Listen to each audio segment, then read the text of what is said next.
Hi everyone, week 2 of stay-at-home classes. So I'm going to upload and go through all the static versions of our homework problems. When I'm able to get on the computer today, I will go in and also add those problems to Cengage so that you can pull them up right away at the same time that the YouTube videos are uploaded.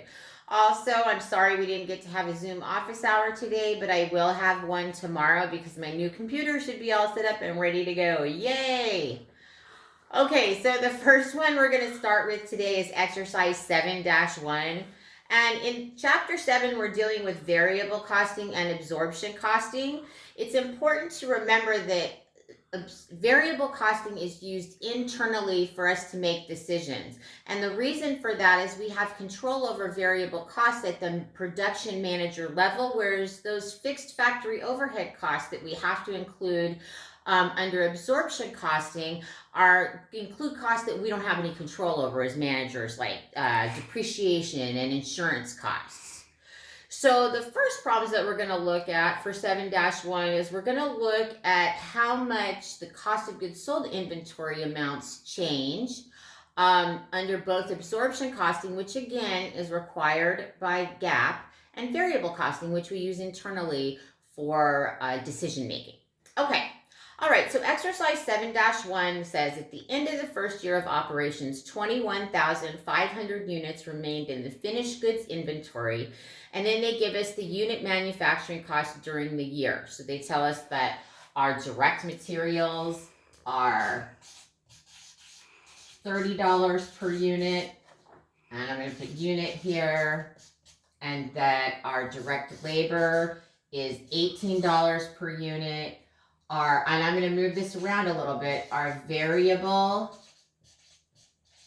factory overhead is $14 per unit, and then our fixed factory overhead is $22 per unit. So if we're going to look at that, our total cost per unit, if we're going to include everything, the variable cost, so remember direct materials is variable, direct labor is variable, and variable factory overhead is variable. And then we've got the fixed factory overhead costs in there. That total amount comes to $84 per unit under absorption. And remember, this amount, this is our amount on GAAP, on our GAAP statements.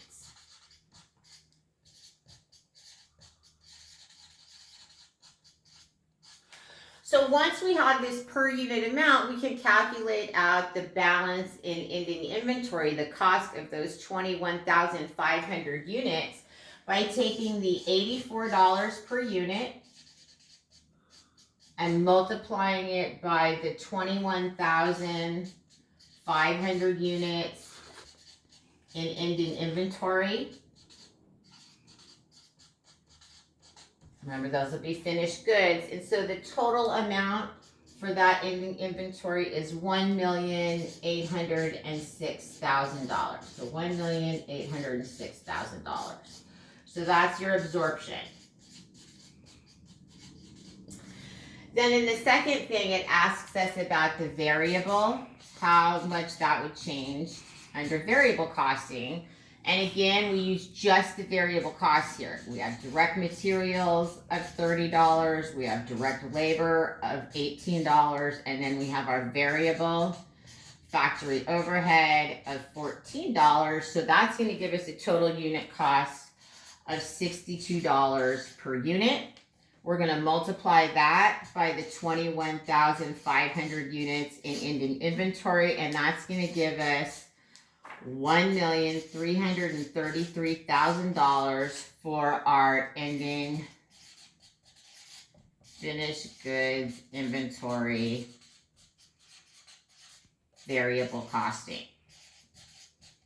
So it's important to remember that when we're doing variable costing, our fixed factory overhead is treated as a period expense, not a product expense.